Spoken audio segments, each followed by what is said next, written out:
A palavra é como fogo que faz arder o coração, traz a verdade e ilumina a nossa vida. Aleluia, aleluia, aleluia.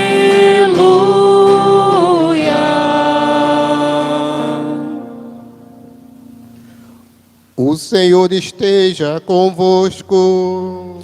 Ele está no meio de nós. Proclamação do Evangelho de Jesus Cristo, segundo Mateus. Glória a vós, Senhor. Naquele tempo, Jesus contou outra parábola à multidão. O reino do céu é como um homem que semeou boa semente no campo.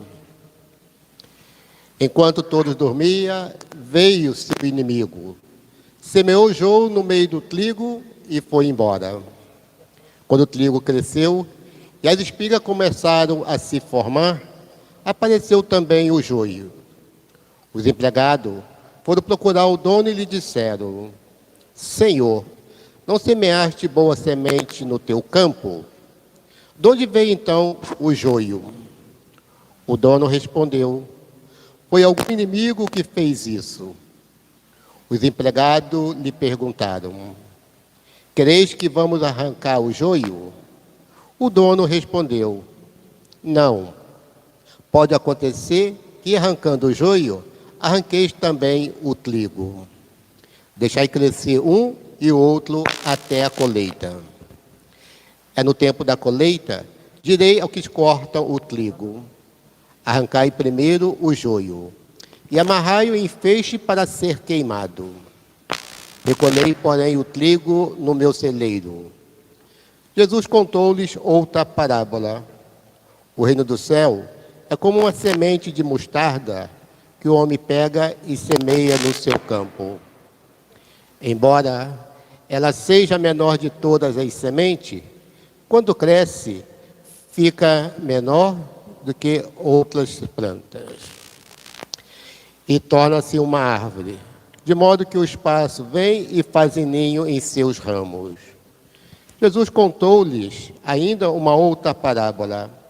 O reino do céu é como o fermento que uma mulher pega e mistura com 3 porções de farinha, até que tudo fique fermentado. Tudo isso Jesus falava em parábolas às multidões. Nada lhes falava sem usar parábolas, para se cumprir o que foi dito pelo profeta: Abrirei a boca para falar em parábolas. Vou proclamar coisas escondidas desde a criação do mundo. Então Jesus deixou as multidões e foi para a casa. Seus discípulos, aproximados dele, disseram: Explica-nos a parábola do joio. Jesus respondeu: Aquele que semeia a boa semente é o Filho do Homem. O campo é o mundo.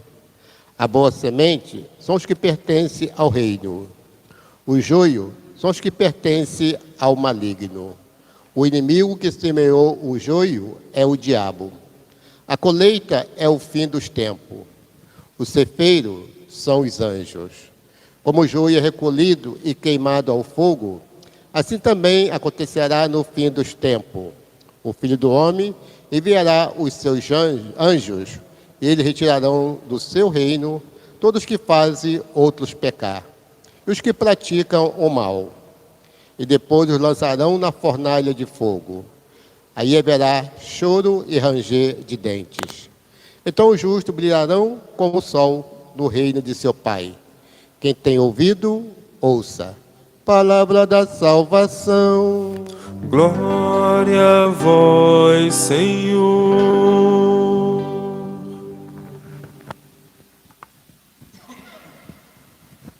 Hoje estamos em um daqueles domingos em que não precisaria pregação, porque o próprio Cristo faz a pregação ao explicar, especialmente a parábola do joio e do trigo.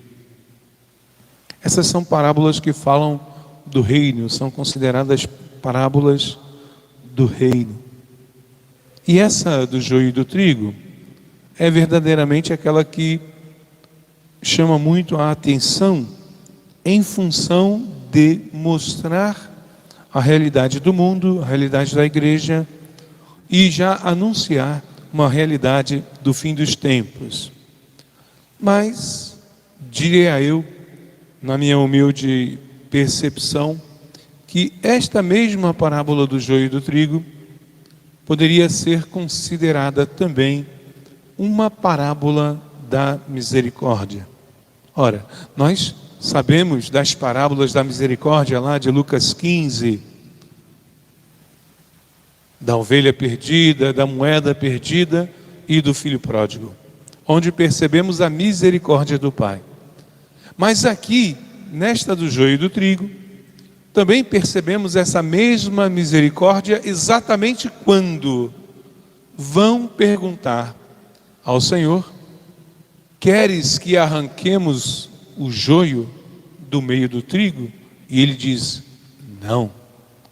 Neste não, por incrível que pareça, a gente pensa que a misericórdia de Deus se manifesta apenas nos sims. Aqui a misericórdia de Deus se manifesta no não. Não deveis arrancar. Aguardemos o tempo da colheita. Esse tempo entre o não arrancar e a colheita é exatamente esse tempo em que Deus nos dá para que, por incrível que pareça, o joio vire trigo. Para muitos, jamais o joio virará, mas Deus veio na pessoa de seu Filho exatamente para que o joio virasse trigo. Ele veio não para quem era bom, para quem já era trigo, mas ele veio para quem era joio, a fim de transformar o joio em trigo. Isso é a conversão. Ele veio para isso. Não tiremos do Senhor a sua missão primordial. Então, não arranqueis. Deixa lá. Acontece que, se a gente olha para todo o contexto da palavra do Senhor, vamos perceber também, mas o que vai diferenciar o joio do trigo? Exatamente os frutos. Nesse momento da colheita, o joio e o trigo são muito parecidos.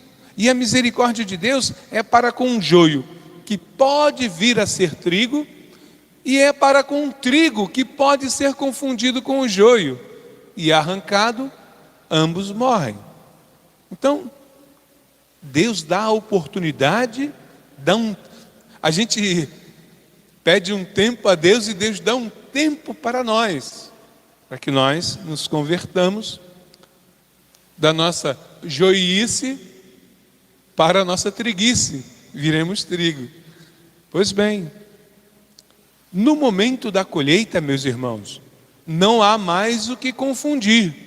Na colheita, você identifica o que é trigo e o que é joio. E você vai identificar o que é trigo de que forma? Pelo fruto. Nós seremos identificados pelo Senhor. O Senhor nos separará pelos frutos que nós tivermos produzido. Se não produzimos um fruto que nos identifique como trigo, seremos arrancados como se joio fôssemos. E vocês repararam ali, as palavras são duras. O joio deve ser arrancado primeiro, vai passando pelo meio da plantação e deixa o trigo. Não tem fruto, é joio. Não tem fruto, é joio. Não tem fruto, é joio.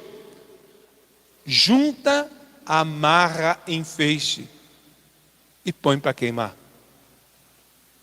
Reparem vocês como que, mesmo num texto que manifesta a mais genuína misericórdia de Deus, nós percebemos também a justiça de Deus que separa, no momento derradeiro, o joio do trigo.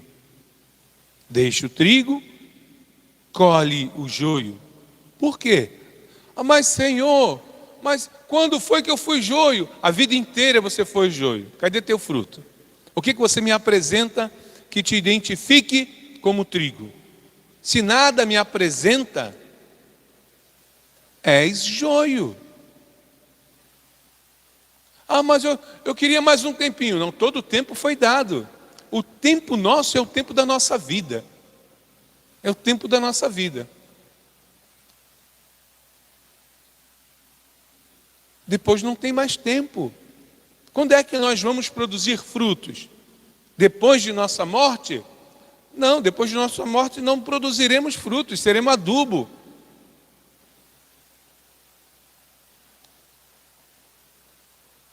Então, há de se notar isso. Cada um de nós deve, no compromisso com a palavra, refletir sobre a própria vida, sobre a própria existência, sobre as suas atitudes, para mudar o comportamento e assim tornar-se trigo. Ora, seria muitíssimo bom que não fosse necessário chegar o momento derradeiro para que o Senhor identificasse. E essa é a nossa missão de igreja, essa é a nossa missão de cristãos, como falava semana passada dos cristãos sem Cristo. Essa é a nossa missão de cristãos com Cristo, produzindo frutos, frutos de vida eterna, frutos de solidariedade, frutos de amor ao próximo. Nós precisamos ser identificados, não somente pelo Cristo no momento final, mas nós precisamos ser identificados pelas pessoas como seguidores do Cristo ainda nesta vida. Mas se o nosso testemunho for um testemunho que titubeia, dúbio, falho, nós jamais seremos. Não pode haver dúvidas entre quem é joio e quem é trigo. No final, o Senhor, com toda a sua sabedoria e com toda a sua onipotência, não errará. Ele não errará. Mas nós não estamos aqui pensando só no momento final, porque para nós o testemunho já é fruto.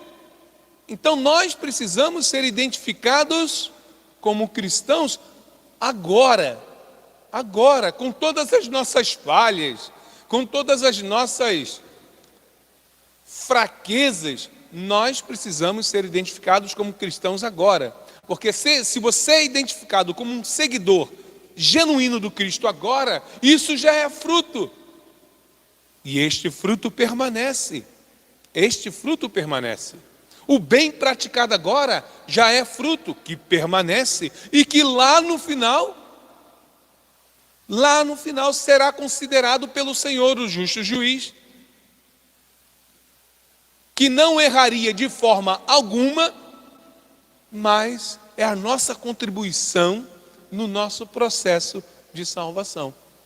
Então que a gente possa ter atenção, não sejamos de forma alguma confundidos com o joio, não sejamos.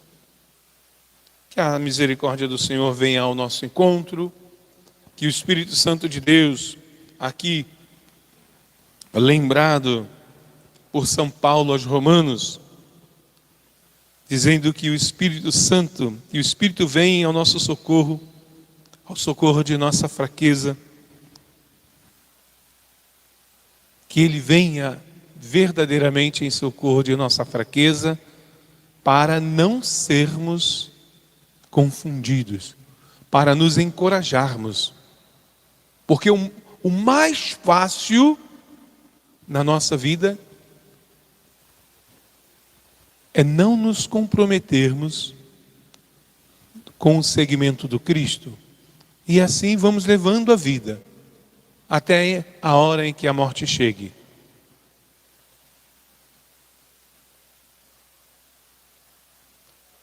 Segundo a palavra de Deus, com toda a misericórdia de Deus, haverá uma distinção enorme no destino daqueles que serviram ao Senhor, daqueles que não serviram ao Senhor.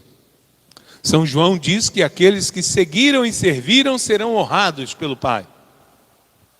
E aqui vimos no Evangelho de São Mateus, aqueles que não serviram serão amarrados em feixes e queimados. O que se amarra em feixe e queima é aquilo que não serve para nada. Cada um de nós é responsável nesse momento pelo futuro que teremos. Seremos honrados pelo Pai ou amarrados em feixes. Louvado seja nosso Senhor Jesus Cristo.